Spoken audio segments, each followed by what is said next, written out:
धारिणी कमला कमल दल विहारिणी वाणी विद्या दाहिनी नमामि त्वाम।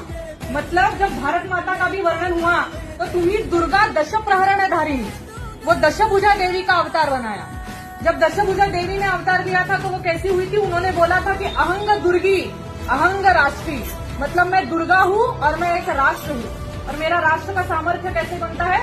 जब मैं हर किसी से कुछ ना कुछ लेती हूँ तो मैं एक राष्ट्र बनती हूँ। जैसे मैंने विष्णु से उसका शंख लिया है, ब्रह्मा से वेद लिए हैं, शंकर से उसकी शक्ति ली है, वैसे एक राष्ट्र का है।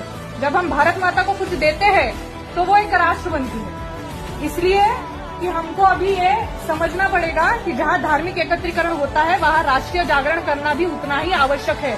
आप सबने एक भजन सुना होगा, वैसी परिस्थिति हमारे देश की है। समय कम है, लंबी है मंजिल, तुम्हें तेज कदम चलना होगा। हे परम तपस्या के पति, तुम्हें नूतन पथ रचना होगा। तो नूतन पथ रच के ही हमको चारित्र निर्माण से राष्ट्र निर्माण तक कहीं ना कहीं जाना है। इसलिए मैं ये वीर रस की अटल जी की एक कविता बोलती हूँ, जिसमें अटल जी ने वर्णन किया है भारत माता का। तो वो कहते हैं कि भारत कोई भूमि का टुकड़ा नहीं, एक जीता जागता राष्ट्र पुरुष है। भारत कोई भूमि का टुकड़ा नहीं, एक जीता जागता राष्ट्र पुरुष है। दिल्ली इसका दिल है, कश्मीर इसका मुकुट है, पंजाब और बंगला दो विशाल कंधे हैं, कन्याकुमारी इसके चरण है, सागर इसके पग पखारता है, माथे की चंद्रमा इसकी बाली है, पावस के काले मेघ इसके केश है, सूरज इसका तेज है।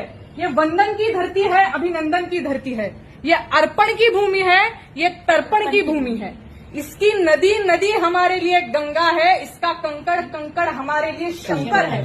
हम जिएंगे तो इस भारत के लिए और मरेंगे तो इस भारत के लिए, और मरने के बाद भी गंगा जल में बहती हुई हमारी अस्थियों को कोई कान लगाकर सुनेगा तो एक ही आवाज आएगी, भारत माता की जय।